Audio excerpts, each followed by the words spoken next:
जरा सोचो दोस्तों, अगर आपको एक ऐसे सनग्लासेस मिल जाएं जिनकी मदद से आप इंसान के अंदर छुपे हुए शैतान को देख सको। कुछ ऐसा ही होता है हमारी आज की इस कहानी में। कहानी की शुरुआत में हम एक होमलेस आदमी नाडा को देखते हैं, जो कि काम की तलाश में कोलोराडो से लॉस एंजलिस आया था। सबसे पहले वो एक जॉब सेंटर जाता है जहां उसकी तरह के और भी बहुत से लोग थे। फिर ऑफिसर उसे लास्ट जॉब के बारे में पूछते हुए बताती है कि अभी हमारे पास तुम्हारे लिए कोई काम नहीं है। अब क्योंकि देश में अनएम्प्लॉयमेंट बहुत ज्यादा बढ़ चुकी थी, इसलिए नाडा को इतनी भी आसानी से जॉब नहीं मिलने वाली थी। तभी रास्ते में नाडा को एक अंधा पादरी दिखता है, जो कि दुनिया को बता रहा था कि एक सीक्रेट ऑर्गेनाइजेशन इस दुनिया पर रूल करते हुए लोगों को ईवल कर रही है। उन्होंने यहाँ के लीडर्स और अमीर आदमियों के दिल और दिमाग करप्ट कर दिए हैं, जिसकी वजह से गरीब लोग बिना कुछ जाने एक्सप्लॉइट और मैनिपुलेट हो रहे हैं। वो उन सभी लोगों को जागने के लिए कह रहा था। तभी पुलिस को आता देखकर वो वहां से आगे बढ़ जाता है। इसी दौरान रोड से गुजरते हुए नाडा एक अजीब से आदमी को नोटिस करता है, जो कि एक टीवी एड को ऐसे देख रहा था जैसे वो हिप्नोटाइज हुआ हो। सेम ऐसा ही रात को एक बूढ़े आदमी के साथ भी होता है, लेकिन नाडा इस पर ध्यान नहीं देता।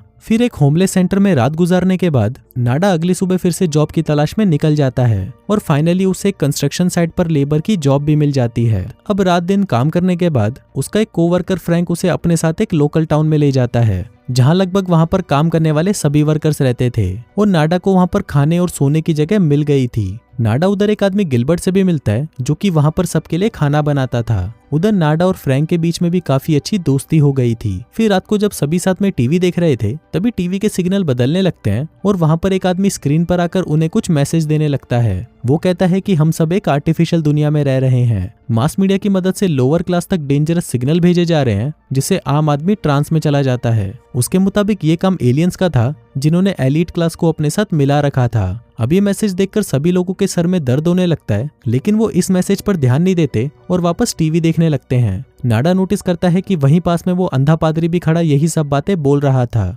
तभी गिलबर्ट उसके पास जाकर उसे चुपके से कुछ कहता है और फिर उसे पास के एक चर्च में ले जाता है। अगले दिन नाडा के पूछने पर गिलबर्ट बताता है कि वो पादरी चर्च में रीजनल सॉन्ग गाता है और अभी भी उसकी रिहर्सल चल रही थी। तभी अचानक वो रात वाली ब्रॉडकास्ट फिर से टीवी पर चलने लगती है और वो आदमी फिर से उन सिग्नल्स को रोकने की बात कर रहा था। वो कहता है कि गरीब लोग एलीट क्लास के गुलाम बन चुके हैं, जो कि इंसान नहीं है, जिसके बाद सभी के सिर में फिर से दर्द होने लगता है। तभी नाडा नोटिस करता है कि गिलबर्ट परेशान होकर दोबारा चर्च में गया है, इसलिए वो भी उसे छुपकर फॉलो करता है। चर्च के अंदर से गाने की आवाज आ रही थी, लेकिन नाडा देखता है कि वो गाने तो एक टेप रिकॉर्डर पर चल रहे थे, ताकि वहां पर होने वाली सीक्रेट मीटिंग की आवाज बाहर ना जाए। नाडा देखता है कि वहां पर एक छोटी सी लैब भी थी, जहां पर कई सारे सनग्लासेस बनाए जा रहे थे। उधर दीवार पर एक मैसेज भी लिखा हुआ था, दे लिव वी स्लीप। वहीं दूसरे रूम में गिलबर्ट, वो टीवी वाला आदमी और दूसरे लोग एक साथ मीटिंग कर रहे थे और ये वही लोग थे जो टीवी को हैक करके वो मैसेज दे रहे थे। वो लोग और भी नए लोगों को रिक्रूट करना चाहते थे, ताकि उनके ये मैसेजेस ज्यादा से ज्यादा लोगों तक पहुंच सकें। अब नाडा को कुछ भी समझ नहीं आ रहा था, लेकिन तभी अचानक वो पादरी आकर उसे पकड़ लेता है, जिससे घबराकर वो वहां से भाग जाता है। इसके बाद नाडा देखता है कि गिलबर्ट और उसके साथी चर्च में से कुछ बॉक्स लेकर कहीं पर जा रहे थे, जिसके बाद रात को पुलिस कैंप और चर्च पर रेड करके पूरे टाउन को तबाह कर देती है। जिस दौरान जो भी पुलिस को रोकने की कोशिश करता है वो मारा जाता है और वो टीवी मैन और पादरी भी इसी दौरान मारे गए थे। तभी नाडा एक लड़के को साथ लेकर चर्च में चला जाता है, जहां पर और भी लोग छुपे हुए थे। फिर सुबह वो देखते हैं कि कैंप में सब कुछ तबाह होने के बाद भी वो टीवी अभी भी चल रहा था। जिसके बाद नाडा चर्च में जाकर देखता है कि दीवार पर लिखे हुए उस मैसेज को पेंट करके मिटा दिया गया है। साथ ही उसे एक सीक्रेट पेंट्री में वैसा ही बॉक्स मिलता है जैसा गिलबर्ट लेकर भाग गया था। उस बॉक्स में बहुत सारे सनग्लासेस पड़े थे। फिर नाडा उसमें से एक सनग्लासेस को अपने पास रख लेता है और बाकी को वो कचरे में छुपा देता है। इसके बाद वो चश्मे पहनने पर उसे सब कुछ ब्लैक एंड व्हाइट नजर आने लगता है। इसे पहनकर नाडा वो देख सकता था जो आम आंखें नहीं देख पा रही थी। उसे हर बिलबोर्ड और होर्डिंग पर छुपे हुए वर्ड्स नजर आ रहे थे। वो देखता है कि वहां पर कुछ ऐसे मैसेजेस लिखे हुए थे जो कि लोगों के ब्रेन को इफेक्ट और कंट्रोल करके उनसे ऐसी चीजें करवा रहे थे जिनके बारे में आम पब्लिक जानती ही नहीं थी। उसे इन ग्लासेस के थ्रू लोगों के डरावने फेसेस भी दिखाई देने लगे थे। नाडा बार बार ग्लास को उतार कर देखता है कि उसके सामने खड़ा आदमी एलियन लग रहा था। उस आदमी को भी नाडा को उसे इस तरह घूरते हुए अच्छा नहीं लगता, लेकिन फिर भी वो उसे इग्नोर कर देता है। उधर पेपर मनी पर भी दिस इज योर गॉड लिखा था। इसके बाद नाडा देखता है कि सभी ट्रैफिक लाइट्स पर ट्रांसमीटर्स लगे थे जो कि बार बार हिप्नोसिस आवाज में स्लीप बोलते थे। अब जल्दी नाडा समझ जाता है कि मॉन्स्टर जैसे दिखने वाले लोग अमीर और सक्सेसफुल थे और वो लोग आम इंसानों के बीच नॉर्मल रह रहे थे। इसके बाद नाडा एक पॉलिटिशियन को टीवी पर स्पीच देते हुए देखता है जिसके अंदर भी एक एलियन छुपा हुआ था। फिर एक्सीडेंटली नाडा मॉल में एक लेडी को ये बोलकर उसकी इंसल्ट कर देता है कि वो डरावनी लग रही है, जिससे वो ये समझ जाती है कि नाडा उसका असली चेहरा देख सकता है। जिसके बाद वो अपनी एडवांस वॉच की मदद से दूसरों को इस बारे में बता देती है। अब सारे एलियंस उसकी तरफ बढ़ने लगे थे, जिससे डरकर नाडा वहां से भाग जाता है। तभी वहां पर 2 एलियंस पुलिस वाले उससे पूछते हैं कि तुमने ये ग्लासेस कहाँ से लिए, जिसके बाद वो उसे धमकाते हुए खुद को ज्वाइन करने के लिए कहते हैं। लेकिन नाडा उन्हें मना कर देता है और उन्हें मार के वहां से भागकर एक बैंक में चला जाता है। वहां पर और भी बहुत से मॉन्स्टर थे और नाडा एक एक करके उन सबको मारने लगता है। तभी अचानक उनमें से एक आदमी अपनी वॉच के थ्रू पुलिस को बुलाकर अचानक गायब हो जाता है। नाडा जल्दी से भागकर वहां से एक पार्किंग लॉट में चला जाता है। रास्ते में वो एक ड्रोन को भी शूट करता है जो कि उसे फॉलो कर रहा था। तभी पुलिस से बचने के लिए नाडा वहां खड़ी एक लड़की हॉली को होस्टेज बनाकर उसके घर जाता है। वहां पहुंचकर नाडा उसे सारी बातें एक्सप्लेन करने की कोशिश करता है कि दुनिया खतरे में है और इवल क्रिएचर्स लोगों को कंट्रोल कर रहे हैं।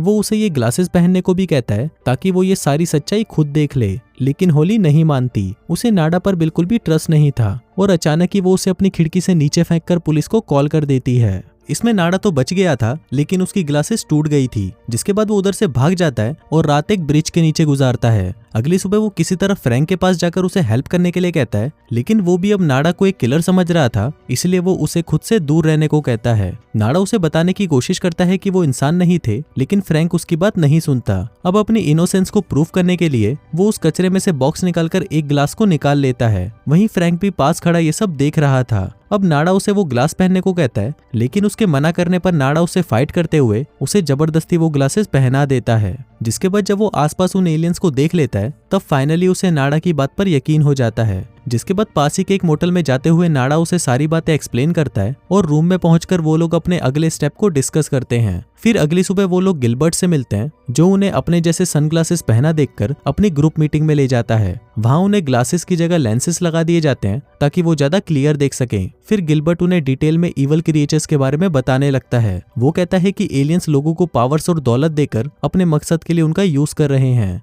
ये ग्लोबल वार्मिंग भी उन्होंने ही की है। वो इस दुनिया को अपने लिए सूटेबल बनाते हुए हमारे सारे रिसोर्सेज को खत्म कर रहे हैं। यहाँ इंसानों की पॉपुलेशन धीरे धीरे कम होती जा रही है और पूरी दुनिया को एग्जॉस्ट करने के बाद वो एलियंस किसी दूसरे प्लेनेट पर चले जाएंगे। वहाँ एक मेंबर फ्रैंक को एक एलियन वॉच भी दिखाता है जो कि सभी को एक दूसरे से कनेक्ट करती थी। फिर गिलबर्ट अपने ग्रुप से कहता है कि हमें इसके सोर्स को ढूंढकर उसे हैक करना होगा ताकि लोगों को इन मॉन्स्टर्स का असली चेहरा दिखाया जा सके। तभी होली वहां आकर बताती है कि तुम्हारी ग्लासेस के थ्रू मैं रियलिटी देख चुकी हूँ। वो एक ब्रॉडकास्टिंग कंपनी में जॉब करती थी, इसलिए वो कहती है कि मैं एक ऐसी जगह को जानती हूँ जहाँ से ये सिग्नल भेजे जा रहे हैं। पर तभी अचानक पुलिस वहां पर रेड कर देती है। उनको उन सभी लोगों को मारने का ऑर्डर मिला था। पुलिस में कुछ नॉर्मल ह्यूमंस भी थे, लेकिन वो इन लोगों को टेररिस्ट समझते थे।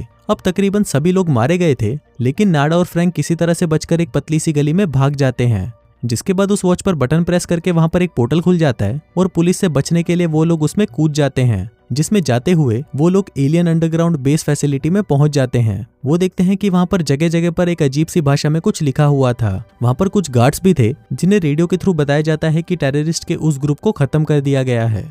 ये सुनकर वो गार्ड्स अपनी जीत सेलिब्रेट करने लगते हैं, जिसका फायदा उठाकर नाडा और फ्रैंक आगे बढ़ते हुए एक रूम में पहुंच गए थे जहां एलियन ने अपने साथियों के लिए एक पार्टी रखी हुई थी।